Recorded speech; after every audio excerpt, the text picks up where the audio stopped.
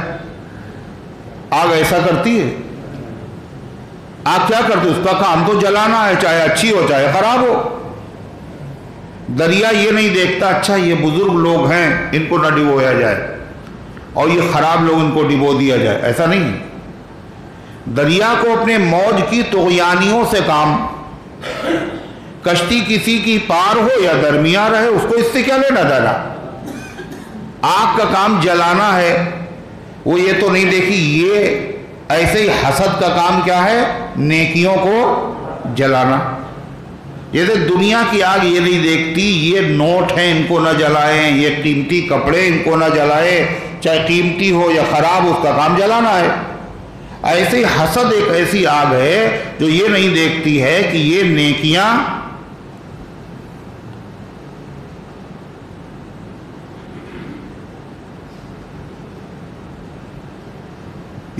نیکیاں مولانا صاحب کی ہیں، لہذا حسد ان کی نیکیاں نہ جلائے۔ یہ فلاں حافظ جی کی نیکیاں ہیں ان کو نہ جلائیں، یہ امام صاحب ان کی نہ جلائیں، یہ مؤذن ان کی نہ جلائیں، ایسا نہیں۔ حسد کا کام ہے نیکیوں کو ختم کرنا، اور یہ سب سے پہلا گناہ ہے جو آسمانوں پر ہوا، اور سب سے پہلا گناہ ہے جو زمین پر ہوا۔ آسمان پر سب سے پہلے ابلیس نے حسد کیا آدم علیہ السلام پر، اور زمین پر آدم علیہ السلام کے ایک بیٹے نے دوسرے بیٹے پر حسد کیا، قابیل نے حابیل پہ حسد کیا۔ تو حسد گناہ ہے، اور فرشتے بھائی معصوم ہیں، اور معصوم کا مطلب میں نے پچھلے درس میں بتایا تھا، یاد ہے؟ معصوم کسے کہتے ہیں؟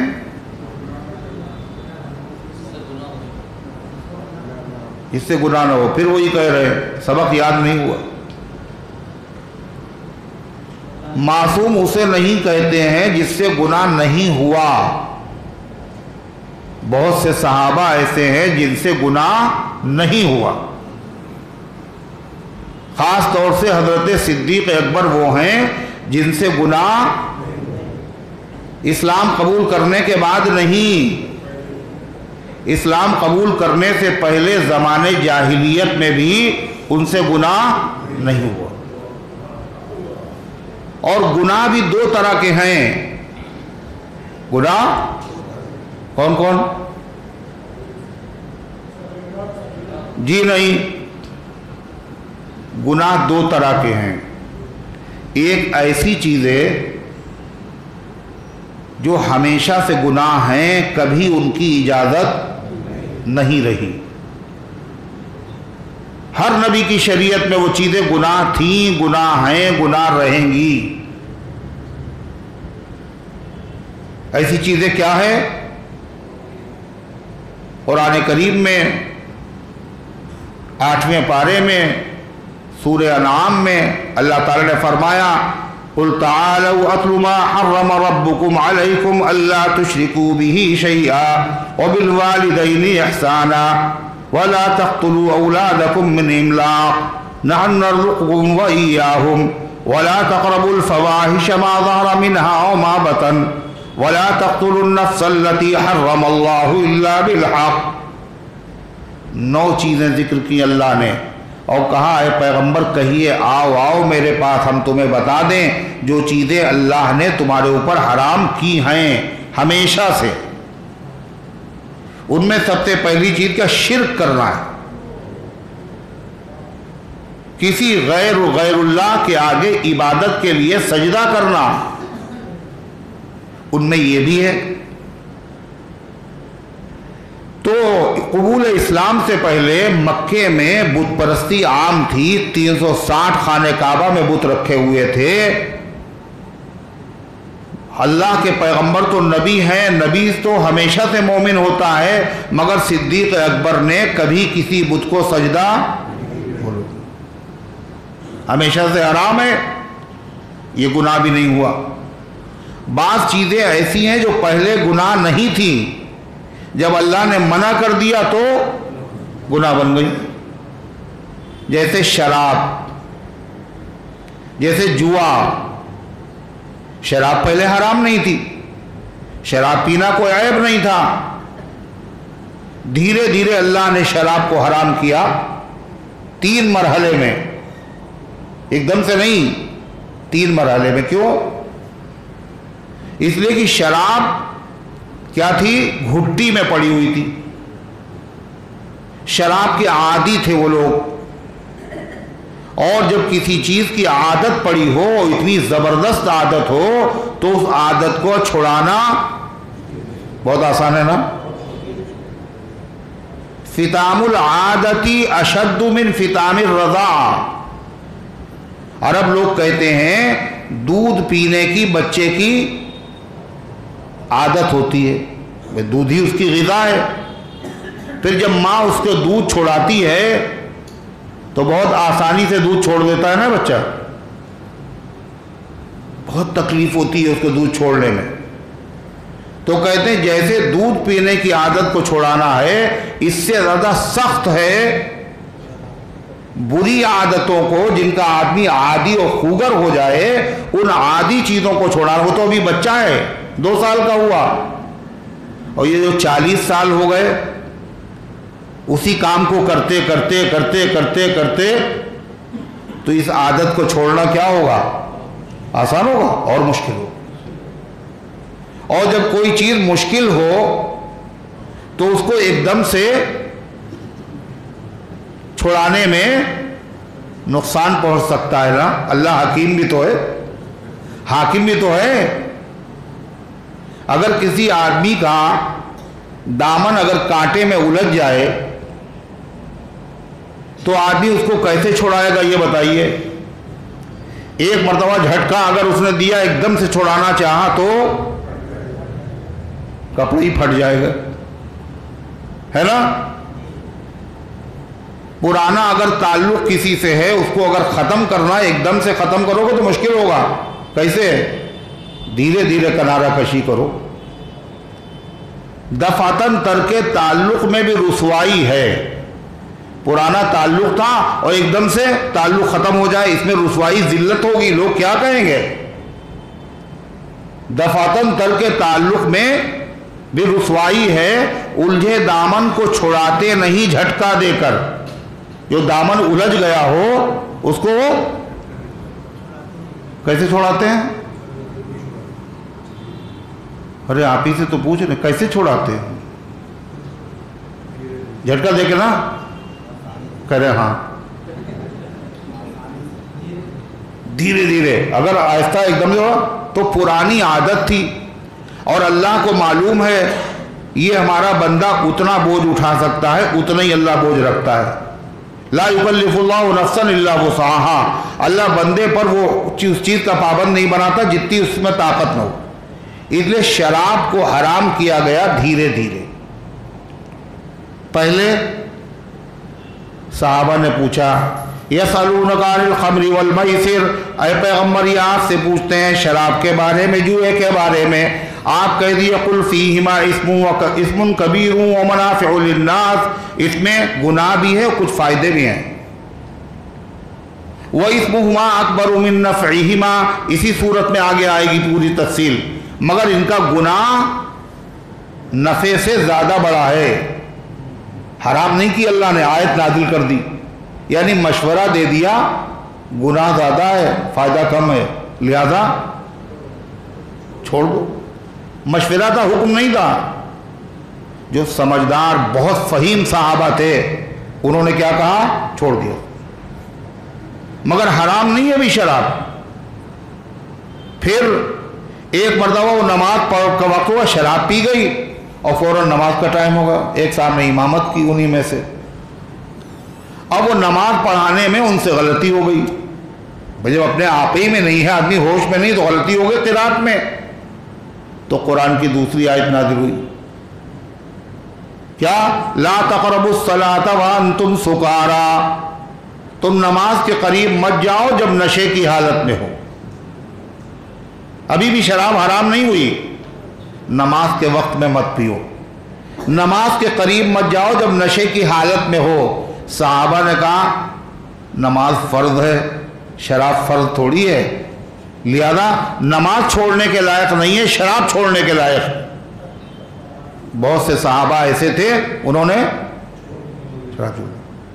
اور امام اہل سنت رحمۃ اللہ علیہ نے ایک بات عجیب و غریب لکھی، فرمایا شرابی کو شراب سے محبت بہت ہوتی، لیکن نمازی کو نماز سے شراب سے زیادہ محبت ہوتی۔ شرابی کو شراب سے محبت بہت ہوتی ہے، لیکن نمازی کو شرابی کے مقابلے میں نماز سے زیادہ محبت ہوتی۔ حضرت سعد بن ابی وقاص رضی اللہ عنہ نے فرمایا تھا، جب وہ ایران گئے تھے صحابہ کو لے کر کے، تو رستم سے کیا کہا پتہ ہے؟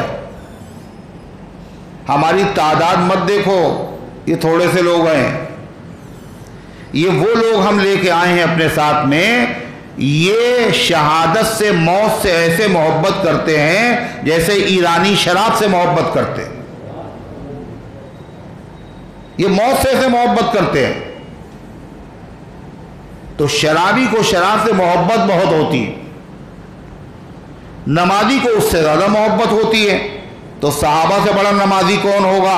انہوں نے کہا اللہ کہہ رہا ہے کہ اس وقت نہ پیو جب تم نشے کی حالت میں ہو، نماز چھوڑنے کے لائق نہیں ہے، شراب چھوڑنے کے لائق، شراب چھوڑ۔ مگر ابھی بھی صاف صاف حرام نہیں کیا گیا شراب کو، اگر کوئی پی لے تو گناہ نہیں، وہ اس وقت میں نہ پیے۔ اب اس کے بعد صحابہ کا ذہن بن رہا ہے، شراب کی نفرت دل میں پیدا ہو رہی ہے، آخری حکم آتا ہے انما الخمر والمیسر والانصاب والازلام رجس من عمل الشیطان فاجتنبوہ، شراب اور جوا اور جوئے کے تیر یہ گندگی ہیں، ان سے بچو اور دور رہو۔ کیا رک جاؤ گے تم؟ فَهَلْ أَنْتُمْ مُنْتَهُونَ؟ فاروق اعظم نے کہا انتہائینا انتہائینا، ہم رک گئے ہم رک گئے۔ اور صحابہ نے جب شراب کی حرمت کا اعلان ہوا تو کیسے اس پر عمل کیا، دنیا کی تاریخ میں اس کی مثال نہیں ملتی۔ حضرت انس رضی اللہ عنہ فرماتے ہیں کہ میں ایک مجلس میں تھا، ایک دعوت، اور وہاں شراب کا دور چل رہا تھا، میں حرام تھی نہیں، کہنے میں پلا رہا تھا سب کو، انڈیل انڈیل کے، ساقی بنا ہوا تھا۔ تو کہا کہ جیسے ہی ایک آدمی آیا منادی، اس نے اعلان کیا مسلمانوں شراب حرام ہو گئی۔ کہ اتنا سننا تھا، جس کے ہاتھ میں شراب سے بھرا ہوا پیالہ تھا اس نے اسے پٹخ دیا، اس نے یہ نہیں سوچا لاؤ آخری مرتبہ پی لیں پھر اس کے بعد نہیں پئیں گے۔ اور جو آدمی شراب کے جام کو ہونٹوں تک لے جا چکا تھا، اس نے ہونٹوں کے اندر ڈالنا بھی گوارا نہ کیا، اور جو منہ کے اندر بھر چکا تھا، اس حکم کو سننے کے بعد اس نے حلق کے نیچے اس کو اتارنا گوارا نہ کیا بلکہ کلی کر دی۔ ایک صحابی تھے، وہ شراب ہی کا کام کرتے، بس شراب حرام نہیں تھی تو پھر کام کرنے میں کیا، پورا سرمایہ پوری پونجی اسی پہ لگی ہوئی تھی، مال لے کر کے آئے، راستے میں کسی نے بولا شراب حرام ہو گئی، سارا مشکیزہ انہوں نے شراب کے مشکیزے پہاڑ پہ ڈالے اور آپ کی خدمت میں حاضر ہوئے اور پوچھا اللہ کے رسول مجھے تو معلوم نہیں تھا، میں تو یہی کام کر رہا تھا کہ شراب حرام ہو گئی۔ ان کو کیا، ان کو سرکہ کا نہیں، سرکہ بھی نہیں بنا سکتے۔ بس وہ گئے اور جانے کے بعد سارے مشکیزوں کو پھاڑ دیا، اور یعنی پوری زندگی کا سرمایہ اور پونجی کو انہوں نے آگ لگا دی۔ اور ایسے مدینے میں شراب بہی جیسے برسات کے زمانے میں نالیوں میں کیا چیز بہتی ہے، پانی، ایسے شراب بہی۔ اللہ نے صحابہ کی وہ خود سپردگی جس سانچے میں نبی نے انہیں ڈھالا ڈل گئے، مگر صدیق اکبر وہ شخص ہیں شراب کے حرام ہونے سے پہلے بھی انہوں نے کبھی شراب کو ہاتھ نہیں لگایا، کبھی بت کو سجدہ بھی نہیں کیا، کبھی شراب کو ہاتھ نہیں لگایا۔ اور دوسری چیز کیا تھی؟ جوا، جوئے کی آمدنی، یہ بھی عیب نہیں تھا، یہ بھی وادی میں حرام ہوا۔ صدیق اکبر نے جوا بھی نہیں کھیلا، جوئے کا مال بھی کبھی استعمال نہیں کیا۔ تو غرضے کی حضرت صدیق اکبر وہ ہیں، یہ بعد میں حرام ہو رہا ہے، وہ چیزیں جو پہلے سے حرام ہیں وہ بھی کبھی نہیں کیا، اور جو بعد میں حرام ہوئی ان کو بھی نہیں کبھی، اور حالانکہ کیا ہے وہ اسلام قبول کرنے سے پہلے۔ تو معلوم یہ ہوا پھر بھی صدیق اکبر معصوم، بولو معصوم نہیں، اور حضرت عمر بھی معصوم نہیں۔ حالانکہ حضرت عمر کے بارے میں اللہ کے رسول صلی اللہ علیہ وسلم نے ضمانت دی، ایسی ضمانت جو کسی صحابی کے بارے میں نہیں، کسی صحابی کے بارے میں نہیں۔ آپ نے کیا فرمایا پتہ ہے؟ انی لانظر شیاطین الانس والجن قد فروا من عمر، میں انسانوں میں سے شیطانوں کو دیکھتا ہوں اور جنوں میں سے شیطانوں سے دیکھتا ہوں، یہ دونوں عمر سے بولو بھاگتے ہیں، یعنی عمر کے قریب نہیں آئے۔ جب شیطان نہیں آئے گا قریب تو حضرت عمر کی کسی بات میں، کسی کام میں، کسی فعل میں، کسی فیصلے میں شیطان کا دخل۔ ترمذی کی روایت ہے ان الشیطان لیخاف منک یا عمر، عمر شیطان تم سے ڈرتا ہے۔ بخاری شریف کی روایت ہے یا ابن الخطاب والذی نفسی بیدی، اے خطاب کے بیٹے اس ذات کی قسم جس کے قبضے میں کیا ہے؟ میری جان ہے۔ یہ قسم کون کھا رہا ہے؟ بولو اللہ کے رسول قسم کھا رہے، اس ذات کی قسم جس کے قبضے میں میری جان ہے۔ ما لقیک الشیطان سالکن فجن الا سلک فجن غیر فجک، شیطان جب تمہیں کسی راستے پر چلتے ہوئے دیکھتا ہے تو اس راستے کو چھوڑ دیتا ہے، دوسرے راستے پر چلا جاتا ہے۔ یہ کس نے کہا؟ اللہ کے حبیب صلی اللہ علیہ وسلم نے فرمایا، قسم کھا کے فرمایا۔ مگر پھر بھی حضرت عمر بولو معصوم نہیں ہے۔ اس سے بڑی ضمانت کیا ہوگی؟ بھائی سارے گناہ شیطان کی وجہ سے ہوتے ہیں۔ ان عبادی لیس لک علیہم سلطان، شیطان سے خدا نے کہہ دیا تھا میرے کچھ بندے ایسے ہیں جن کے اوپر شیطان کا داؤں نہیں چلے گا۔ حضرت عمر کے بارے میں فرما دیا کہ تمہارے راستے پہ بھی شیطان قدم نہیں رکھے گا، مگر پھر بھی حضرت عمر معصوم نہیں ہے۔ کیا پتہ چلا؟ معصوم کی تعریف کیا پتہ چلی؟ جس سے گناہ کبھی نہ ہوا ہو وہ معصوم نہیں ہے۔ ایسے تو صحابہ ہیں جن سے کبھی گناہ نہیں ہوا۔ لقب خود ساختہ معصومیت کا ہم نہیں دیتے، مگر ہر معصیت سے بے خبر صدیق اکبر۔ معصیت گناہ ہوتا کیا ہے ابو بکر جانتے نہیں ہیں، مگر پھر بھی ہم انہیں معصوم کیوں نہیں کہیں گے؟ معصوم کا مطلب یہ نہیں جس سے گناہ نہ ہوا ہو، پھر معصوم کا مطلب کیا ہے؟ جس سے گناہ کبھی ہو ہی نہیں سکتا، ناممکن اور محال ہے، ہوا نہیں مگر ہو سکتا ہے۔ معصوم جس سے گناہ بولو ہو ہی نہیں سکتا، ناممکن ہے۔ تو انبیاء کیا ہوتے ہیں؟ معصوم ہوتے ہیں۔ انبیاء کے علاوہ کوئی معصوم نہیں ہوتا، جو نبی ہوتا ہے وہ معصوم ہوتا ہے۔ اب اگر کوئی آدمی کسی اور کو اگر معصوم کہے نبی کے بعد، اس کا مطلب وہ یہ کیا کہہ رہا ہے؟ وہ کان کو گھما کے پکڑ رہا ہے۔ معصوم دیکھو، ہم نبی نہیں کہہ رہے مگر معصوم ہیں۔ کون کا؟ چہاردہ معصومین، ایک دو نہیں، کتنے نبی کے بعد کتنے معصوم کا؟ 14، 12 معصوم۔ جتنے امام وہ سب معصوم۔ کہا ہم دیکھو معصوم ان کو کہہ رہے ہیں، نبی نہیں کہہ رہے ہیں۔ پھر سونے لگے وہ، پتہ نہیں کیا ان کو نبی نہیں کہہ رہے ہیں، کیا کہہ رہے ہیں؟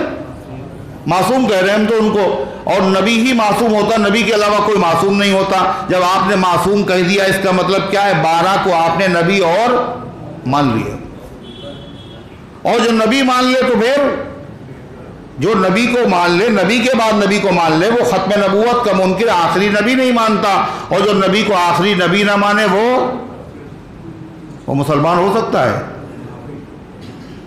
یہ سارے لوگ اپنے آپ کو کیا کہتے ہیں؟ اثنا عشری۔ اثنا عشری میں اثنا مانے، اثنا عشر مانے 12۔ اثنا عشری کا مطلب ہم ان 12 اماموں کے ماننے والے ہیں جو امام معصوم ہیں نبی کی طرح۔ صاف صاف اعلان ہے۔ اب اس کے بعد بھی اگر تم دھوکہ کھاؤ، بولو یہ تم سمجھو، انہوں نے صاف صاف کہہ دیا ہم کیا ہیں؟ 12 اماموں کے ماننے والے ہیں، اور جن 12 اماموں کو ہم مانتے ہیں ان تمام کو، سب کو ہم کیا مانتے ہیں؟ معصوم مانتے ہیں۔ اور معصوم نبی ہوتا ہے، گویا کہ وہ سب کے سب نبی ہیں، اور نبی کے بعد جو ایک نبی کو مانے وہ بھی کافر ہے، اور جو 12 کو مانے معصوم وہ بھی کافر ہے۔ اور اس کے بعد بھی ہمیں پریشانی ہو رہی، ہم ان کو کیسے کہیں؟ یہ تو کلمہ پڑھ رہے ہیں، یہ تو کلمہ پڑھ، ہم ان کو کیسے کافر کہہ دیں؟ یہ تو نماز پڑھتے ہیں۔ ارے قادیانی بھی نماز پڑھتے ہیں اور کلمہ بھی پڑھتے ہیں۔ بہر صورت تو فرشتوں نے یہ جو بات کہی اللہ تعالیٰ سے کہ آپ اس کو خلیفہ بنائیں گے جو زمین میں فساد کرے گا اور خوریزیاں کرے گا، یہ انہوں نے اعتراض کے طور پر نہیں کہا، یہ حسد کے طور پر نہیں کہا۔ حسد کرنا گناہ ہے، اور فرشتے گناہوں سے لا یعصون اللہ ما امرہم، وہ اللہ کی نافرمانی نہیں کرتے۔ وَيَفْعَلُونَ مَا يُؤْمَرُونَ، اور جس چیز کا حکم ہوتا وہی کرتے ہیں۔ تو فرشتوں نے یہ بات جو کہی وہ کیوں کہی؟ پھر کیوں کہی؟ حکمت معلوم کرنے کے لیے۔ کائے کے لیے؟ اے اللہ، فرمانبردار لوگ موجود ہیں جو کبھی گناہ نہیں کرتے، اور زمین میں آپ ایسے لوگوں کو پیدا کریں گے جو گناہ کرتے ہیں، تو ایسے لوگ جو گناہ نہیں کرتے ان کے ہوتے ہوئے ایسے لوگوں کو نائب اور خلیفہ بنانا جو گناہ کریں گے، فساد کریں گے، اس میں حکمت کیا ہے؟ یہ کہا فرشتوں نے۔ اللہ تعالیٰ فرماتا کیا کہا فرشتوں نے؟ وَنَحْنُ نُسَبِّحُ بِحَمْدِكَ وَنُقَدِّسُ لَكَ، اور ہم آپ کی تسبیح بیان کرتے ہیں آپ کی تعریف کے ساتھ، اور گناہ وغیرہ ہم لوگ نہیں کرتے۔ لہذا ہم لوگوں کو اگر بنا دیا جائے، مطلب یہ نہیں کہ ہم لوگوں کو بنا دیا ہے، مطلب تو یہی ہوا ہم فرمانبردار ہیں، وہ نافرمان ہیں۔ فرمانبرداروں کے ہوتے ہوئے نافرمانوں کو پیدا کرنے کے لیے ضرورت کیا ہے؟ اس میں حکمت کیا ہے؟ اللہ نے کیا جواب دیا؟ فرشتوں کو کیا جواب دیا اللہ نے؟ 2 جواب دیے فرشتوں کو، ایک حاکمانہ اور ایک حکیمانہ۔ اللہ حاکم ہے نا؟ پہلا جواب اللہ تعالیٰ نے فرمایا انی اعلم ما لا تعلمون، میں وہ جانتا ہوں جو تم نہیں جانتے۔ تم سمجھ رہے ہو کہ زمین میں نائب بنانے کے لیے زیادہ عبادت گزار ہونے کی ضرورت ہے، خلافت کے لیے زیادہ عبادت گزار ہونے کی ضرورت ہے؟ ایسا نہیں ہے۔ خلافت کے لیے زیادہ علم کی ضرورت ہے، اور وہ علم تمہارے پاس نہیں ہے جو خلافت کے لیے علم ہونا چاہیے۔ فرشتوں کو یہی ہوا۔ فرشتوں زیادہ عبادت گزار کون ہے کوئی؟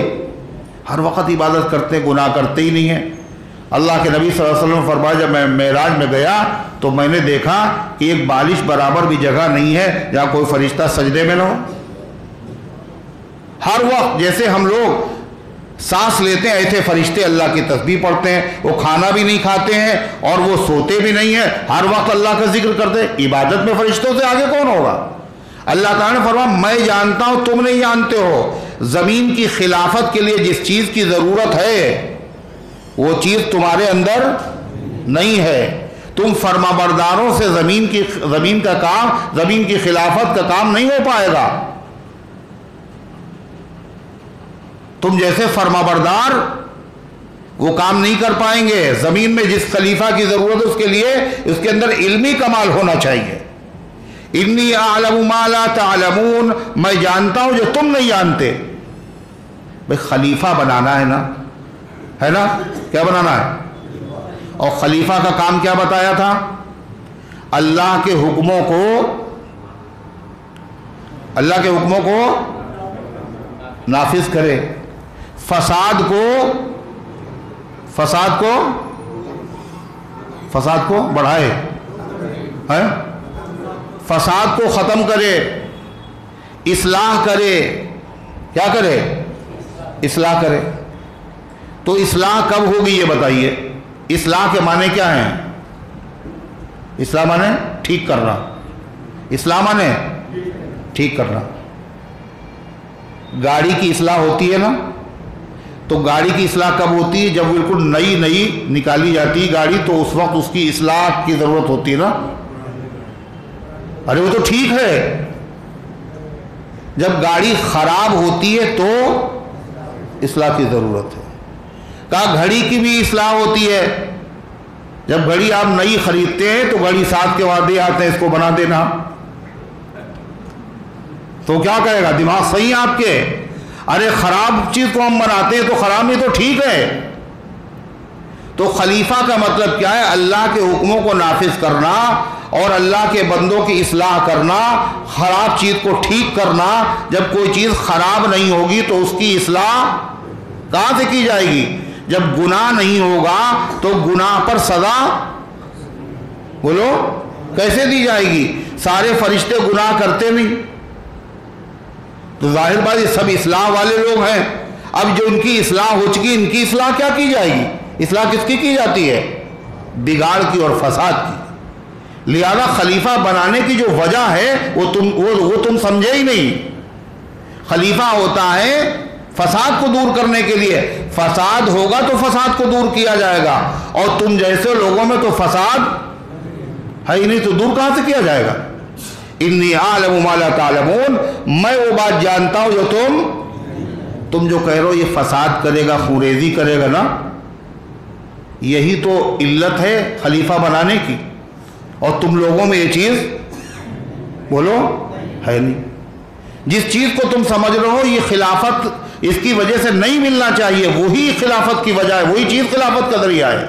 دوسری بات، فرشتوں نے یہ کہا کہ کیا آپ ان کو خلیفہ بنائیں گے جو زمین میں فساد کریں گے، خوریزیاں کریں گے، ہے نا؟ تھوڑا سا آگے بڑھ کے بیٹھیے، ان کو آگے بٹھائیے، آپ آگے آ جائیے بالکل میرے پاس یہاں پہ.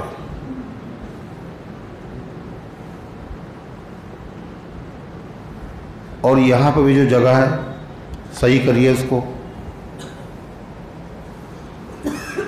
تو فرشتوں نے کہا فساد کرے گا، خوریزی کرے گا، فساد کرے گا، یہ کہا نا. اللہ تعالیٰ نے فرمایا فرشتوں میں وہ جانتا ہوں جو تم نہیں جانتے. یعنی تم نے ایک پہلو خالی دیکھا کہ یہ فساد کرے گا، خوریزی کرے گا. ان میں بہت سے کیا ہوں گے؟ نبی ہوں گے. ان میں بہت سارے کیا ہوں گے؟ اولیاء اللہ ہوں گے، صحابہ ہوں گے. بہت سارے ایسے ہوں گے جو نیکیوں میں فرشتوں سے بھی آگے بڑھے ہوں گے. ارے ہے یا نہیں؟ جیسے روزہ ہے، فرشتے روزہ رکھتے ہیں. ارے فرشتے کھاتے نہیں پیتے نہیں. تو وہ اگر کھاتے اور پیتا جو آدمی جو کھاتا پیتا نہ ہو اس سے کہا جائے روزہ رکھو تو اس کو روزہ رکھنے سے کوئی فائدہ ہے؟ جس کو بھوک ہی نہ لگتی ہو، پیاسی نہ لگتی ہو، ہے جس میں خواہش ہو کھانے پینے کی پھر نہ کھائے اللہ کے حکم سے، یہ کمال ہے. فرشتوں میں خواہش ہی نہیں. تو غرضے کی فرشتوں کو یہ اللہ تعالیٰ نے یہ تم نے کہا ایک ہی پہلو تم نے دیکھا ہے، تم نے یہ نہیں دیکھا ان میں بہت سارے کیسے ہوں گے؟ فرما بردار ہوں گے. بہت سارے انبیاء ہوں گے، اولیاء ہوں گے، صلح ہوں گے. وہ فساد نہیں کریں گے بلکہ فسادیوں کی اصلاح کریں گے. اسی لیے حدیث میں آتا ہے کہ عصر کی نماز میں اور فجر کی نماز میں فرشتوں کی ڈیوٹیاں بدلتی ہیں، ہے نا؟ عصر میں رات کے فرشتے اور دن کے فرشتے جمع ہوتے، رات والے آ گئے اور دن والے ابھی ہیں۔ جب یہ نماز پڑھنے لگے تو وہ فرشتے چلے گئے، فجر میں رات والے جانے والے اور دن والے آ گئے۔ یہ فرشتے جب اللہ کے دربار میں پہنچتے ہیں تو اللہ کہتا ہے یہ بتاؤ تم نے میرے بندوں کو کس حال میں چھوڑا ہے؟ حالانکہ اللہ کو پتا ہے، مگر اللہ فرشتوں سے یہ کیوں کہتا ہے؟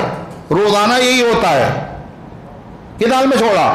فرشتے کہتے اتیناہم وہم یصلون وترکناہم وہم یصلون، اے اللہ جب ہم پہنچے تو وہ نماز پڑھ رہے تھے، اور جب ہم ان سے رخصت ہوئے تو وہ، اللہ کہتے تم نے تو کہا تھا یہ فساد کریں گے زمین، یہ خون بہائیں گے، تم خود ہی بتا رہے ہو ان کو ہم نے چھوڑا تو وہ نماز پڑھ رہے تھے، اور ان کو چھوڑا جب گئے تو نماز پڑھ رہے تھے۔ روزانہ یہ ہوتا ہے۔ عرفات کے میدان میں اللہ فرشتوں سے پوچھتا ہے یہ کاہے کے لیے یہاں اکٹھا ہو گئے؟ فرشتے بتاتے ہیں کہ اے اللہ یہ تو مغفرت کے لیے آئے ہیں۔ اللہ کہتا گوار ہو ہم نے ان سب کی مغفرت کر دی۔ عیدگاہ میں اللہ فرشتوں سے پوچھتا ہے یہ بتاؤ جس مزدور نے 1 مہینے تک مزدوری کی ہے تو وہ اجرت کا مستحق ہے یا نہیں ہے؟ فرشتے کہتے ہاں۔ اللہ کہتا میری عزت اور میری جلال کی قسم آج میں نے ان سب کو معاف کر دیا ہے، یہ جا رہے معافی کے ساتھ۔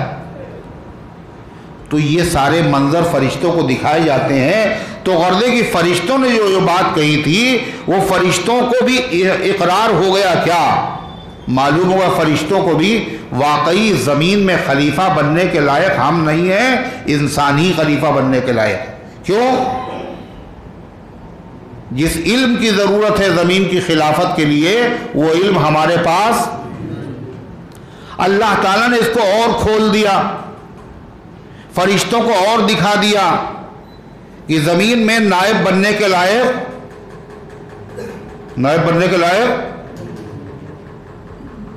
تم نہیں ہو۔ عبادت کی زیادہ ضرورت نہیں نائب بننے کے لیے، علم کی ضرورت ہے۔ کیسے اللہ تعالیٰ نے یہ چیز ظاہر کی فرشتوں کے سامنے سنی ہے؟ وَعَلَّمَ آدَمَ الْأَسْمَاءَ كُلَّهَا، اور اللہ تعالیٰ نے سکھا دیا آدم علیہ السلام کو تمام چیزوں کے نام۔ دنیا میں جتنی چیزیں ہیں ان چیزوں کے نام اللہ نے آدم کو بتائے۔ حدیث میں آتا حتی القصع والمغرفہ، یہاں تک کہ پیالہ، اس کا نام بھی بتایا۔ وہ چمچ جس سے نکالا جاتا ہے سامان، سالن وغیرہ، اس کو مغرفہ کہتے ہیں، کہ اس کا نام بتایا، سوئی کا نام بتایا۔ دنیا کی جتنی چیزیں ہیں ان چیزوں کے نام بھی بتائے، ان کے فائدے بھی بتائے، ان کی تاثیر بھی بتائی، آدم علیہ السلام کو اور فرشتوں کے سامنے بتائی۔ ایسا نہیں ہے کہ آدم علیہ السلام کو چپکے سے سکھا دیا اور فرشتوں کو خبر نہ ہو، فرشتوں کے سامنے سکھایا ان تمام چیزوں کا علم، اور سکھانے کے بعد پھر کیا کیا؟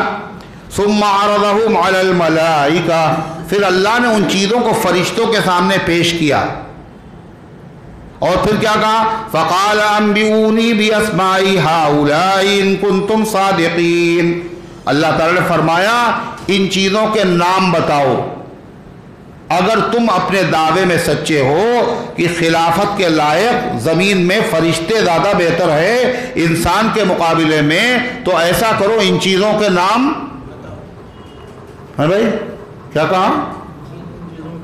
ان چیزوں کے نام بتاؤ۔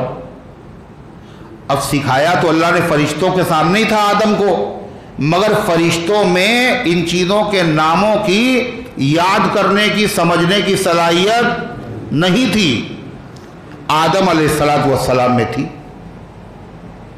جب فرشتوں سے اللہ نے یہ کہا تو فرشتے کیا بولے؟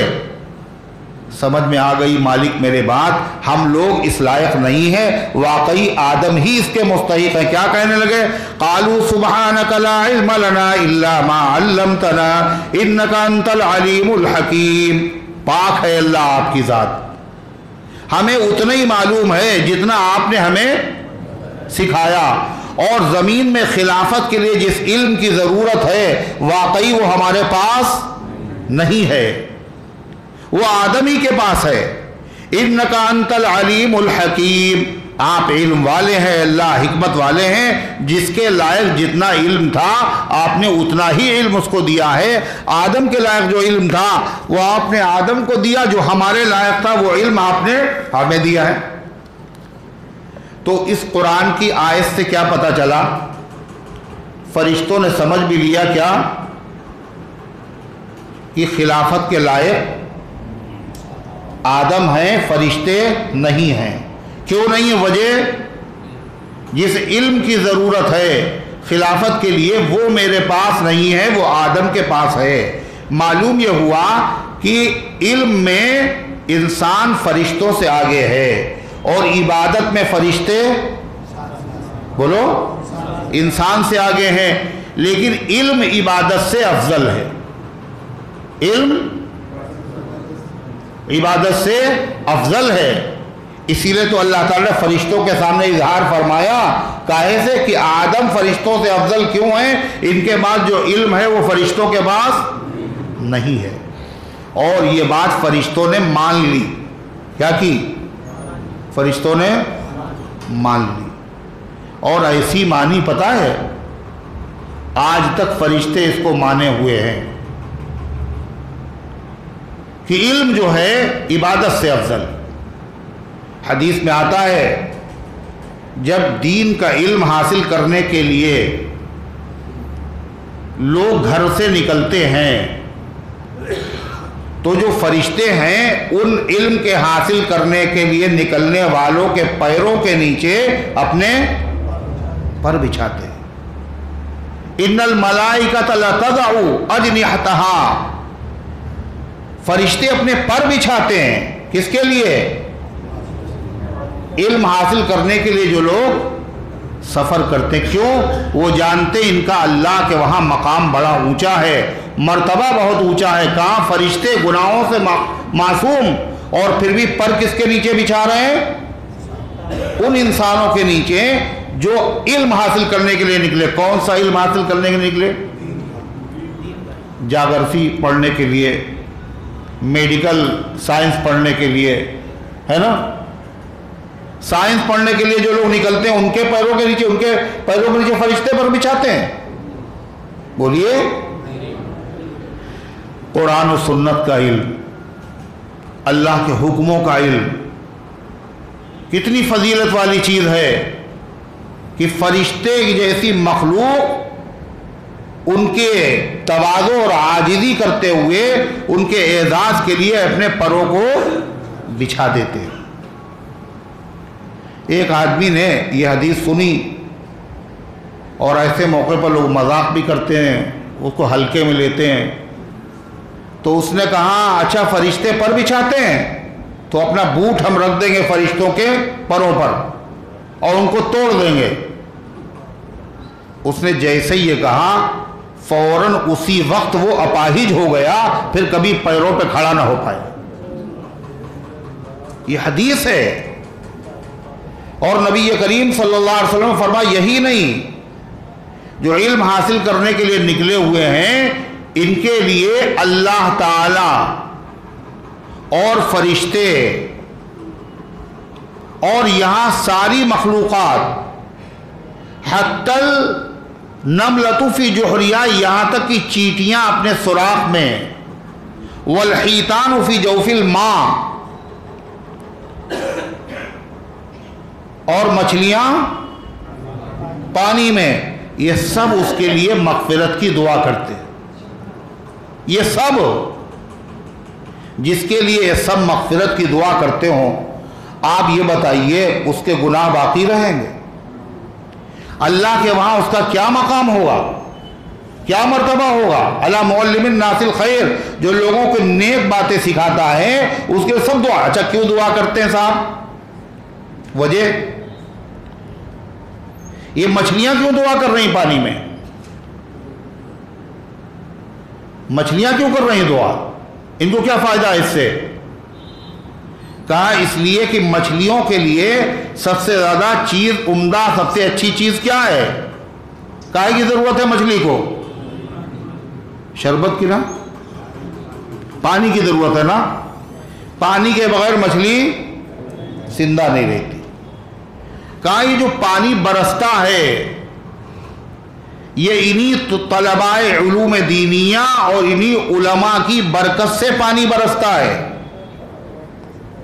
اور جب پانی برستا ہے تو پانی برسنے کی وجہ سے کھیتوں میں فصلیں خراب ہو جاتی ہیں، فصلیں اچھی ہوتی ہیں، اور باغوں میں پھل خوب آتے ہیں، اور ان سے فائدہ جانور بھی اٹھاتے ہیں اور تمام مخلوقات اٹھاتی ہیں۔ یہ سارا کا ذرا فیض کس کا ہے؟ انہی طلباء علوم دینیہ کا ہے، اور یہی علماء امت کا یہ فیض ہے۔ ایک حدیث میں ہے بہم تم ترونا و تنصرونا، انہی کی برکت سے بارشیں ہوتی ہیں اور انہی کی وجہ سے اللہ تمہاری مدد کرتا ہے۔ تو جن کا اعزاز فرشتے کرتے ہوں، چیٹیاں کرتی ہوں، آج آدمی ان کو کیا سمجھ رہا ہے؟ معمولی سمجھ رہا ہے، ان کی توہین کر رہا ہے، تحقیر کر رہا ہے، تو اللہ تعالیٰ کی رحمت برسے گی؟ اللہ کا غضب بھڑکے گا نہیں بھڑکے گا؟ غصہ آئے گا نہیں آئے گا؟ آج امت میں ایسے لوگ بہت ہیں جو اس علم کی ناقدری کر رہے ہیں، جو علم لے کر کے آئے ہیں جناب محمد رسول اللہ صلی اللہ علیہ وسلم۔ آپ نے فرمایا میں جس علم کو لے کے آیا ہوں، اور سے سننا حضور فرما رہے ہیں، میں جس علم کو لے کر کے آیا ہوں اس علم کی مثال ایسی ہے جیسے بارش آسمان سے برستی ہے۔ آپ نے فرمایا تو 3 طرح کی زمینیں ہوتی ہیں۔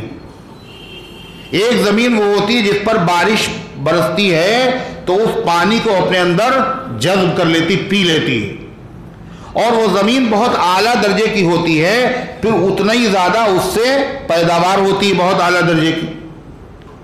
زمین کا دوسرا ٹکڑا وہ ہوتا ہے جہاں یہی پانی برستا ہے مگر وہ سخت ہوتی ہے زمین، جس کی وجہ سے پانی کو پیتی نہیں، پانی جذب نہیں ہوتا اس میں، لیکن وہ پتھریلی زمین پانی کو اپنے اندر کیا کر لیتی؟ ارے جذب تو ہوتا نہیں مگر اپنے اندر جمع کر لیتی، اور جب پانی وہ جمع ہو جاتا ہے تو اس کے ذریعے سے پھر کیا ہوتا ہے؟ انسان بھی اس سے فائدہ اٹھاتے ہیں، جانور بھی اس سے پانی پیتے ہیں اور پلاتے ہیں، اس سے بھی فائدہ ہوا۔ 2 ہوئی زمینیں، تیسری زمین کا یہی بارش زمین کے ایک تیسرے حصے پر برستی ہے، اور وہ زمین کا حصہ ایسا ہے جو نہ پانی کو جذب کرتا ہے، نہ اس میں سے کوئی چیز کبھی اگتی ہے، نہ پانی اس کے اندر محفوظ رہتا ہے، جس کو کہتے ہیں بنجر زمین۔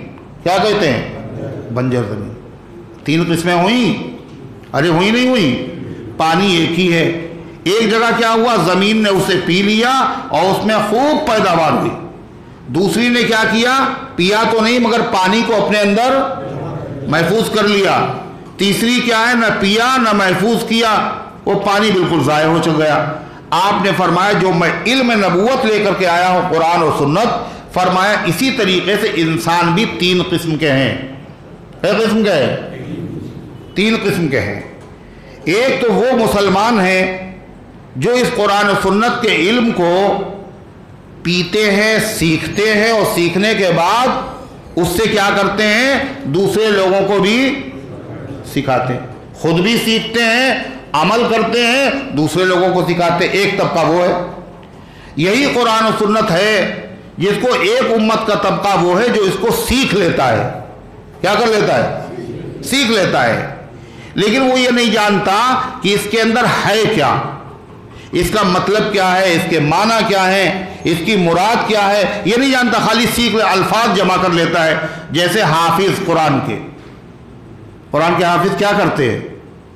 ارے بولو، قرآن کے الفاظ یاد کر لیتے،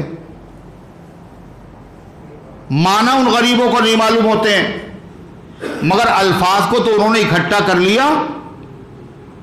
دوسرے کو قرآن سنا تو رہے ہیں، وہ کسی ایسے آدمی کو قرآن سنایا، اس نے کہا اس آیت میں تو یہ مسئلہ بتایا گیا ہے۔ اسی طریقے سے حدیث کا معاملہ ہے۔ ایک تو وہ لوگ ہیں جو حدیث کو سیکھتے ہیں اور اچھی طرح سیکھ لیا، اور سیکھنے کے بعد خود بھی عمل کیا اور دوسروں کو سکھا رہے ہیں۔ ایک وہ لوگ ہیں جو حدیث کے الفاظ رٹتے ہیں، الفاظ کو سیو کر لیتے ہیں۔ جتنے محدثین ہیں، امام بخاری ہے، امام مسلم ہے، امام ترمذی ہیں، امام ابو داؤد ہیں، اور امام ابن ماجہ ہے، جتنے بھی امام ہیں، ان لوگوں نے کیا کیا پتہ ہے؟ خالی حدیثوں کے الفاظ اکٹھا کر لیے اپنی کتابوں میں۔ جب حدیث کسی کو تلاش کرنا پڑی تو کتاب میں دیکھ لی، ان حدیثوں کو جمع کر لیا، لیکن ان حدیثوں سے مسئلے کیا نکلیں گے، ان احادیث سے مسائل کیا نکلیں گے، ان کو نہیں پتا۔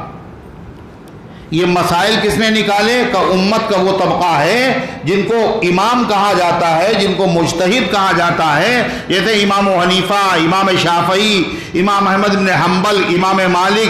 یہ وہ لوگ ہیں جو حدیث کو پڑھنے کے بعد اس حدیث کے اندر موتی کیا ہے، مسئلہ کیا ہے، اس سے کون سا مسئلہ نکل رہا ہے، ان کو مسائل معلوم ہوتے ہیں، تو یہ مسائل پڑھتے بھی ہیں، مسائل نکالتے ہیں، امت کو بھی ان سے فائدہ ہوتا ہے۔ اب آپ بتائیے، حضور پاک صلی اللہ علیہ وسلم کے زمانے میں خون چڑھانے کا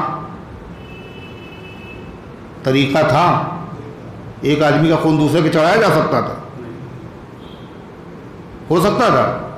پھر کوئی حدیث میں ہے ہی نہیں کہ خون چڑھایا گیا ہو، قرآن کی کسی آیت میں نہیں ہے کہ قرآن کو خون چڑھایا گیا۔ اب سائنس نے ترقی کی، مریض بالکل لبے دم ہے، اگر خون نہیں چڑھائے گا، خون کی کمی اتنی ہے، مر جائے گا، یہ آپریشن نہیں ہو پائے گا۔ اب خون اگر دوسرے کا چڑھایا جا رہا تو یہ جائز ہے یا ناجائز؟ کیسے معلوم کرے؟ کہ قرآن کی کسی آیت میں تو یہ لکھا نہیں ہے، کسی حدیث میں بھی یہ نہیں ملتا۔ اب کیا کریں؟ تو کہا انہی اماموں سے پوچھا، آپ لوگ بتائیے کہاں ہے؟ تمہیں نظر نہیں آئے گا؟ ہمیں نظر آ رہا ہے۔ کیسے؟ کہا بچے کی ماں بچے کو دودھ پلاتی ہے، قرآن میں ہے والوالدات یرضعن اولادہن، مائیں اپنے بچوں کو دودھ پلائیں، اور دودھ حقیقت میں خون ہوتا ہے، خونی سے بنتا ہے۔ اگر ماں دودھ نہ پلائے تو بچے کی زندگی بولو خطرے میں پڑ جائے گی۔ تو ایک کا خون دوسرے خون میں منتقل ہو رہا ہے، جیسے جان بچانے کے لیے وہاں دودھ پلایا جا رہا ہے، یہاں جان بچانے کے لیے ایک کا خون دوسرے مریض کو چڑھایا جا رہا ہے۔ یہ مسئلہ کہاں سے؟ کہ اسی آیت سے نکلا۔ اب وہ آیت سب کو پتہ، حافظوں کو یاد، عالموں کو یاد، عام لوگوں کو یاد، مگر اس سے یہ مسئلہ نکلے گا یہ ان کو پتہ نہیں ہے۔ کس کو پتہ ہے؟ امام حنیفہ کو، امام شافعی کو، امام مالک کو۔ جیسے پانی جب نکل آیا تو وضو کر رہے ہیں ہم سب لوگ، ہے نا؟ لیکن پانی زمین میں ہے کہاں پہ؟ جس نے پانی نکالا ہے وہ کون ہے؟ اب سارے لوگوں کو فائدہ ہو رہا ہے، پانی اس نے نکال دیا اندر سے، اب اس کے بعد سارے لوگ اس سے وضو کر رہے ہیں اور کہہ رہے ہیں یہ امام حنیفہ کا کنواں ہے۔ یہ کنواں امام حنیفہ کا۔ اب کوئی آدمی کہے صاحب اس کنویں سے ہم وضو نہیں کرتے تو امام حنیفہ کا ہے۔ ارے امام حنیفہ کا نہیں ہے، امام حنیفہ نے پانی نکالا، پانی تو اللہ کا بنایا ہوا ہے۔ امام شافعی نے نکال دیا ہے، پانی تو کس کا ہے؟ اللہ کا بنایا ہوا ہے۔ امام احمد بن حنبل نے نکالا۔ یہ مسائل جو اماموں نے بتائے ہیں یہ اپنے دماغ سے نہیں بتائے، اپنے گھر سے نہیں بتائے ہیں، یہ سارے وہ مسائل ہیں جو قرآن میں چھپے ہوئے ہیں، جو حدیث میں چھپے ہوئے ہیں یہ ان کا کمال علم ہے، انہوں نے وہ مسائل نکال دیے اور پوری امت کے لیے آسانی ہو گئی۔ تو آپ نے فرمایا امت کے 3 طبقے ہیں قرآن و حدیث کے علم کے سلسلے میں۔ ایک وہ ہیں جو خود بھی علم حاصل کرتے ہیں، سیکھتے ہیں، دوسروں کو فائدہ پہنچاتے ہیں۔ دوسرا طبقہ وہ ہے جو علم کو سیکھتے ہیں، جمع کر لیتے ہیں، خود اس سے مسائل نہیں نکال پاتے ہیں، لیکن فائدہ تو امت کو ان سے بھی ہو رہا ہے۔ کا تیسرا طبقہ وہ ہے جو نظر اٹھا کے نہیں دیکھتا، جو نظر اٹھا کے نہیں دیکھتا حدیث میں کیا ہے، قرآن میں کیا ہے۔ جیسے بیل اور بھینس اور بکری کھا رہے ہیں اور پی رہے ہیں اور جی رہے ہیں، کاروبار کر رہے ہیں، اولادیں ہو رہی ہیں، اس کے بعد مر جائیں گے۔ کیا لکھا ہے قرآن میں؟ نہ جانتے تھے کل، نہ اب جانتے، نہ جاننے کی دلچسپی ہے۔ اللہ کے نبی نے فرمایا یہ تیسرا طبقہ وہ ہے جو توہین کر رہا ہے ان علوم نبوت کی جن کو میں لے کر کے آیا ہوں، یعنی اس کے اندر طلب ہی نہیں قرآن میں کیا لکھا ہم جاننے کی کوشش کریں۔ 1 گھنٹہ اس کے لیے دے دیں، ہفتے میں 1 دن، یہ کیا ہے؟ ناقدرے ہیں۔ اللہ تعالیٰ ہم سب کی غفلتوں کو معاف فرمائے۔ تو اللہ تعالیٰ نے کیا ارشاد فرمایا؟ فرشتوں سے جب کہہ دیا کہ ان چیزوں کے نام بتاؤ تو فرشتوں نے کیا کہا؟ سبحانک لا علم لنا الا ما علمتنا انک انت العلیم الحکیم۔ اے اللہ آپ کی ذات پاک ہے اور ہمیں تو علم نہیں، ہمیں اتنا علم ہے جتنا آپ نے ہمیں دیا ہے، اور زمین کی خلافت کے لیے جس علم کی ضرورت ہے اے اللہ وہ ہمارے پاس نہیں ہے۔ پھر اللہ تعالیٰ نے کیا کہا؟ قال یا آدم انبئہم، اے آدم تم ذرا ان کو بتا دو۔ کس کو بتا دو؟ فرشتوں کو بتا دو، تم بتا دو۔ یعنی فرشتے کیا بنیں گے؟ تمہارے شاگرد، اور آدم تم کیا بن جاؤ گے؟ بولو، استاد۔ استاد کا درجہ زیادہ ہوتا ہے شاگرد کا، استاد۔ اللہ نے آدم کو فرشتوں کے لیے معلم بنا دیا اور فرشتوں کو ان سے علم حاصل کرنے والا بنا دیا۔ آدم کا درجہ فرشتوں پر فائق کر دیا علم کی بنیاد پر کہ جو علم آدم علیہ السلام کے پاس ہے وہ فرشتوں کے پاس نہیں ہے، اور بتانے والے کا درجہ زیادہ ہوتا ہے سیکھنے والے سے۔ بغداد میں ایک دہریہ، ایک ملحد، ایک جاہل آ گیا اور وہ کہتا تھا کہ 3 سوالوں کو کوئی میرے جواب دے دے۔ ہے کوئی ایسا آدمی؟ وہ جاہل آدمی تھا۔ کبھی کبھی جاہل لوگ ایسا کرتے ہیں، الٹے سیدھے سوال، تو وہ لوگ ہمیں سنتے اور کوئی جواب ہی دینے نہیں آتا، تو وہ کہنے لگا کہ بغداد میں کوئی ایسا عالم نہیں جو میرے باتوں کا جواب دے سکے۔ ادھر سے گزرے امام حنیفہ، انہوں نے پوچھا کیا سوال ہے؟ کب میں دوں گا تیرے سوالوں کا جواب۔ اور سوال کیا کرتا؟ 3 سوال کرتا تھا۔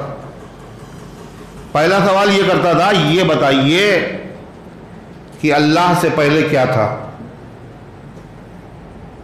ساری دنیا کو کس نے بنایا؟ اللہ سے پہلے کیا تھا؟ دوسرا سوال یہ کرتا تھا، اللہ اس وقت یہ بتاؤ کر کیا رہا ہے؟ اللہ اس وقت کیا کر رہا ہے؟ اور تیسرا یہ کہتا تھا، یہ بتاؤ اللہ تعالیٰ کا رخ کدھر ہے؟ پورب کی طرف، پچھم کی طرف، دائیں طرف، بائیں طرف؟ کوئی بتا دے میرے 3 سوالوں کا جواب۔ تو امام حنیفہ جب وہاں پہنچ گئے تو انہوں نے کہا کہ میں تیرے سوالوں کا جواب دوں گا، لیکن تم کرسی پہ بیٹھے ہو اور تم پوچھ رہے ہو اور میں دوں گا جواب۔ تم ہوئے میرے شاگرد اور میں ہوا استاد، لہذا آپ نیچے آ جائیے۔ اور امام صاحب جو ہے وہ کرسی پہ بیٹھ گئے۔ کہنے بتانے والے کا درجہ پوچھنے والے سے زیادہ ہوتا ہے، اب بیٹھ گئے۔ کہنے ہاں اب بتائیے کیا سوال آپ کے؟ تو اس نے کہا یہ بتائیے کہ اللہ سے پہلے کیا تھا؟ تو امام صاحب نے فرمایا کہ گنتیاں آتی ہیں آپ کو؟ کہنے ہاں۔ کہا ذرا الٹی گنتی گنیے آپ، 10 سے الٹی گنتی۔ اب اس نے گننا شروع کی، اور جب وہ پہنچا ایک، کہنے اور ایک سے پہلے، کہنے ایک سے پہلے کچھ نہیں، کہنے اللہ سے پہلے کچھ نہیں، اللہ سے پہلے کچھ نہیں. تو کہنا اچھا یہ بتائیے کہ اس وقت جو ہے اللہ کا رخ کدھر ہے؟ کل ایک موم بتی لے کے آؤ. تو موم بتی منگائی، پھر اس کو جلایا. کل یہ بتاؤ اس کی روشنی کدھر ہے، کس طرف ہے؟ تو کل یہ تو ہر طرف ہے. کہ اللہ تعالیٰ کی توجہ اور رحمت ہر طرف ہے. تو اس کے بعد اس نے کہا اچھا یہ بتائیے آخری سوال میرا جو بڑا مشکل ہے کہ اللہ اس وقت کر کیا رہا ہے؟ اللہ اس وقت کیا کر رہا ہے؟ کہ اللہ تعالیٰ ایک دین کے طالب علم کے درجے کو بڑھا رہا ہے اور ایک جاہل کے درجے کو گھٹا رہا. دیکھا آپ نے، مجھے یہاں بٹھا دیا اور تمہیں یہاں، اپنا منہ لے کر کے رہ گیا. اللہ کیا کہہ رہا ہے؟ اللہ نے پہلے فرشتوں سے کہا ان چیزوں کا نام بتاؤ. فرشتے سمجھ گئے جس علم کی ضرورت ہے وہ علم ہمارے پاس نہیں ہے. پھر کیا کہا اللہ تعالیٰ نے؟ آدم تم ذرا ان کو ان چیزوں کے نام بتا دو. قال یا آدم انبئهم، اے آدم ان کو بتا دو باسمائہم، ان چیزوں کے نام. فلما انبأهم باسمائہم، تو آدم علیہ السلام نے وہ ساری چیزوں کے نام فر سنا دیے. فرشتے دنگ رہ گئے.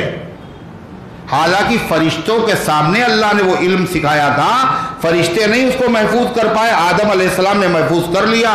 آج بھی یہ جو قرآن پاک ہے، فرشتے اتنے نیک ہیں، تسبیح پڑھتے ہیں، تقدیس کرتے ہیں، اور قرآن پاک آج بھی فرشتے نہیں پڑھ پاتے. فرشتے قرآن کی تلاوت بولو نہیں کر پاتے، اور ہمارے آپ کے بچے قرآن کی تلاوت کر لیتے. فرشتے قرآن کے عاشق ہیں، قرآن سننے کے مشتاق رہتے ہیں. جب کہیں قرآن کی تلاوت ہوتی ہے تو فرشتے اللہ سے اجازت لے کر قرآن کی محفلوں میں آتے ہیں. تو فرشتے نیک تو بہت ہیں، لیکن ان کے اندر وہ علمی صلاحیت نہیں ہے جو علمی صلاحیت اللہ تعالیٰ نے آدم اور اولاد آدم کو عطا فرمائی ہے. اللہ تعالیٰ نے فرمایا یا آدم انبئهم باسمائہم، اے آدم ان کو ان چیزوں کے نام بتا دو. فلما انبأهم باسمائہم، جب اللہ تعالیٰ کے حکم سے آدم نے ان کو وہ نام بتا دیے. کس کو؟ فرشتوں کو.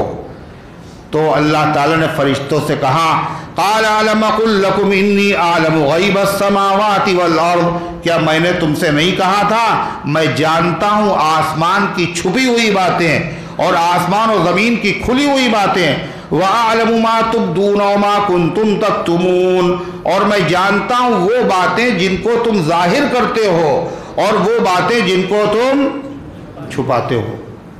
فرشتوں نے ایک بات ظاہر کی تھی اور ایک بات فرشتوں نے چھپائی تھی. فرشتوں نے جو بات ظاہر کی تھی وہ کیا تھی؟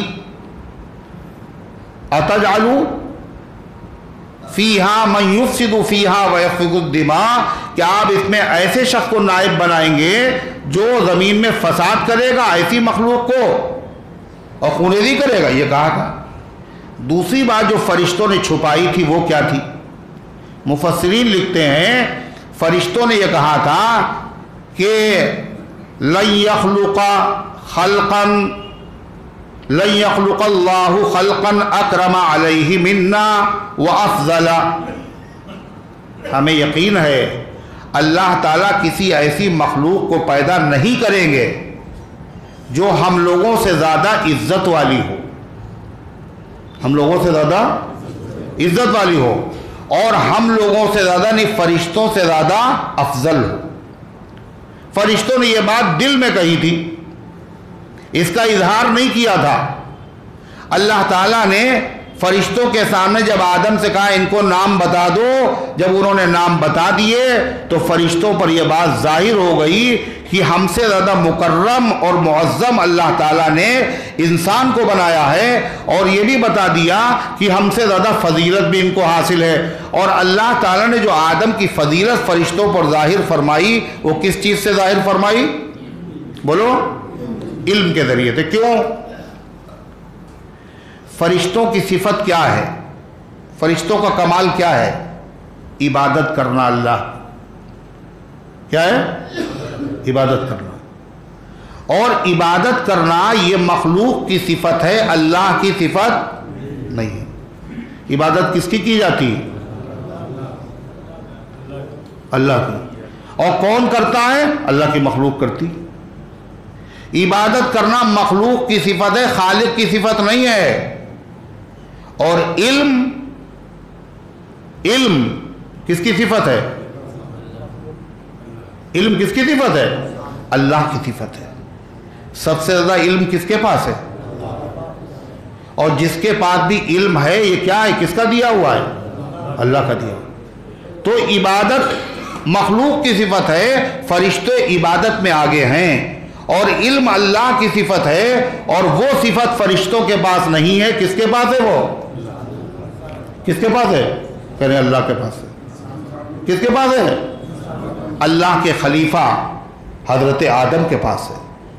دنیا کے اندر جانا ہے، دنیا کی جو چیزیں اگر معلوم نہیں ہوں گی تو آپ بتائیے فرشتے اگر یہاں نائب بنائے جاتے تو فیصلہ کرتے۔ ایک آدمی نے کسی کو بھوکا رکھا اور فرشتے سے کہا جاتا انہوں نے ہمیں بھوکا رکھا ہے، تو فرشتہ کیا فیصلہ سناتا؟ انہیں وہ بھوک جانتی ہی نہیں کیا ہوتی ہے۔ جب وہ بھوک ہی نہیں جانتا تو فیصلہ کیا کرتا؟ نہ کھائیں نہ پیے نہ سوئیں، نہ ان کی اولاد نہ ان کے بیوی بچے۔ تو اللہ تبارک و تعالیٰ نے فرمایا وَأَعْلَمُ مَا تُبْدُونَ وَمَا كُنْتُمْ تَكْتُمُونَ، اور میں جانتا ہوں جو تم ظاہر کرتے ہو، جو چیز تم چھپاتے ہو۔ اور پھر اللہ تعالیٰ نے ایک دوسرا اعزاز ظاہر کیا۔ وہ دوسرا اعزاز کیا تھا؟ وَإِذْ قُلْنَا لِلْمَلَائِكَةِ اسْجُدُوا لِآدَمَ فَسَجَدُوا إِلَّا إِبْلِيسَ، جب ہم نے کہا فرشتوں سے سجدہ کرو آدم کو، کون کرے؟ فرشتوں سے کہا تھا، ابلیس سے تو نہیں کہا تھا۔ جی نہیں، جب جس چیز کا حکم بڑوں کو لیے ہو تو چھوٹوں کے لیے تو بدرجے اولا ہوتا ہے۔ میاں جب بڑوں سے کہہ دیا اٹھ کے کھڑے ہو جاؤ عزت کرنے کے لیے، اور تم چھوٹے ہو پھر بھی بیٹھے رہو گے، یہ حکم اللہ نے سب سے دیا، فرشتوں کو بھی دیا اور ابلیس بھی اس کے اندر شامل تھا۔ جب ہم نے حکم دیا فرشتوں کو آدم کو سجدہ کرو، یہ سجدہ جو تھا وہ سجدہ کون سا تھا؟ سجدے دو طرح کے ہیں۔ کئی طرح کے؟ ایک ہے سجدہ تعظیمی اور ایک ہے سجدہ عبادت۔ خوب اچھی طرح سمجھ لینا، سجدہ تعظیمی اور سجدہ عبادت۔ سجدہ عبادت یہ کبھی کسی کے لیے اللہ کے علاوہ حلال نہیں رہا۔ عبادت کا مستحق اللہ ہے۔ عبادت کی نیت سے کسی کے آگے سجدہ کرنا حرام تھا، حرام ہے اور ہمیشہ حرام رہے گا۔ ایک دوسرا سجدہ ہوتا تھا تعظیمی۔ تعظیمی کا مطلب کسی کی عزت، اکرام اور احترام کے لیے۔ جیسے ہم لوگ کسی کی عزت اور اکرام کے لیے کیا کرتے ہیں، جب وہ آتا ہے تو ہم لوگ احترام میں اس کے بیٹھ جاتے نا، کھڑے ہو جاتے عزت و اکرام کے لیے۔ اور یہ عزت و اکرام کے لیے کھڑا ہونا ہم لوگوں کو تو اچھا لگتا ہے، مگر اللہ کے نبی کو یہ چیز بولو پسند نہیں تھی کہ حضور صلی اللہ علیہ وسلم آئیں اور آپ کو دیکھ کر صحابہ کھڑے ہو جائیں، آپ کو پسند نہیں تھا۔ اور سب سے زیادہ نبی کی عزت کرنے والے بولو صحابہ ہیں۔ صحابہ سے بڑھ کے نبی کی عزت کرنے والا اور اللہ کے نبی صلی اللہ علیہ وسلم میں محبت کرنے والا نہ پیدا ہوا اور نہ قیامت تک ہوگی۔ تو صحابہ حضور کو دیکھ کر عزت کے لیے اٹھ کے کھڑے ہوئے، مگر آپ نے کیا کہا؟ لا تقوموا لی کما تقوم الاعاجم، مجھے دیکھ کر میری عزت کے لیے ویسے مت کھڑے ہوا کرو جیسے غیر عربی لوگ کسی کی عزت کرنے کے لیے کھڑے ہو جاتے ہیں۔ اس سے کیا پتہ چلا کہ محبت اور عظمت کیا ہے؟ جس سے محبت ہے اس کو تکلیف سے، بولو، تکلیف سے بچانا یا اپنا شوق پورا کرنا۔ دل چاہ رہا ہے نبی کی عزت کریں، اللہ کے نبی آئے ہیں اٹھ کے کھڑے ہو جائیں، دل چاہ رہا ہے، مگر اللہ کے نبی نے منع کر دیا۔ اگر اب منع کرنے کے بعد اگر ہم کھڑے ہوں گے تو اللہ کے نبی کو اس سے کیا ہوگا؟ بولو، تکلیف ہوگی۔ اور صاحب ہم کہیں آپ کھڑے نہیں ہوئے، کھڑے نہیں ہوئے، تو یہ بے ادبی ہے۔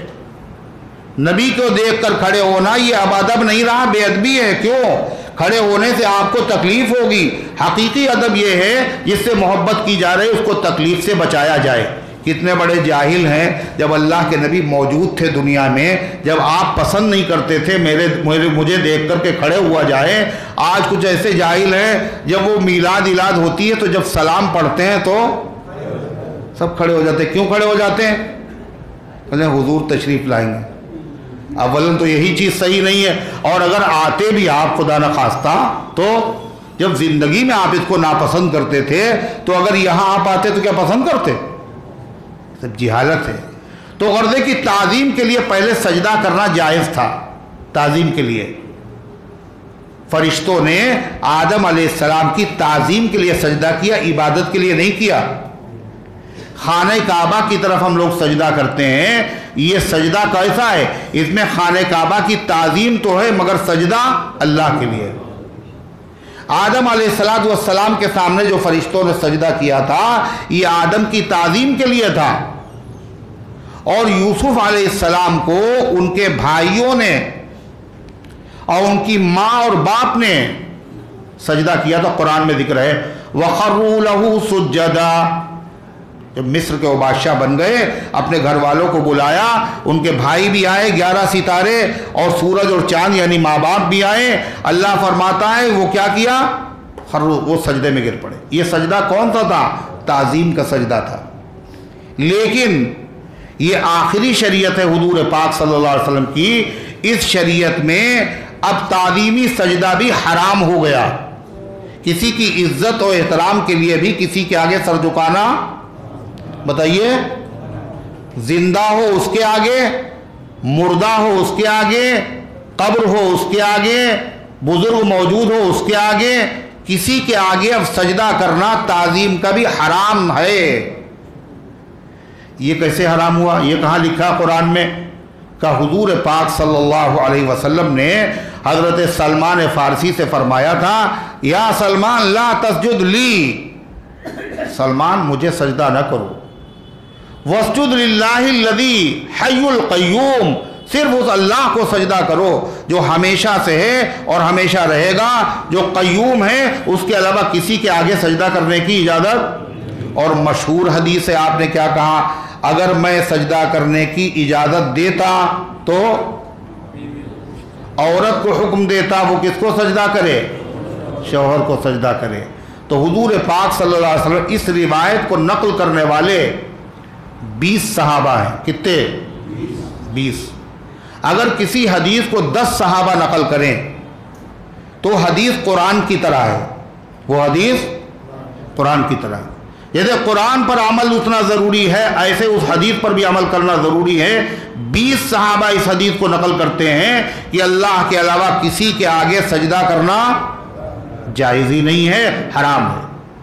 حتیٰ کہ جہاں سجدے کی شکل بنتی تھی، شبہ ہوتا تھا، اللہ نے وہ چیز بھی ختم کر دی۔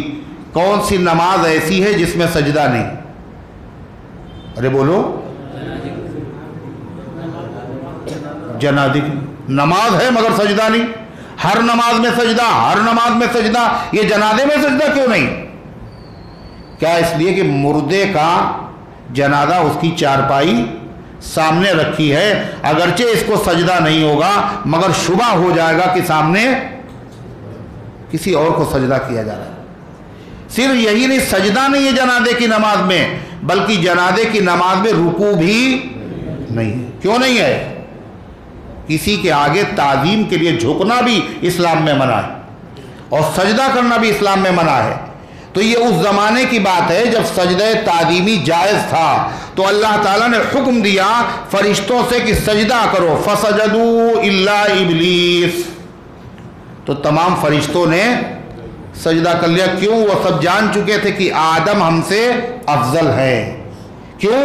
اللہ ان کو نائب بنایا ہے زمین کا، زمین کی خلافت کے لیے جس علم کی ضرورت ہے وہ ہمارے پاس نہیں، وہ آدم کے پاس ہے، اور جس کے بعد علم زیادہ ہو جو اللہ کی صفت ہے وہ ہم سے افضل ہے۔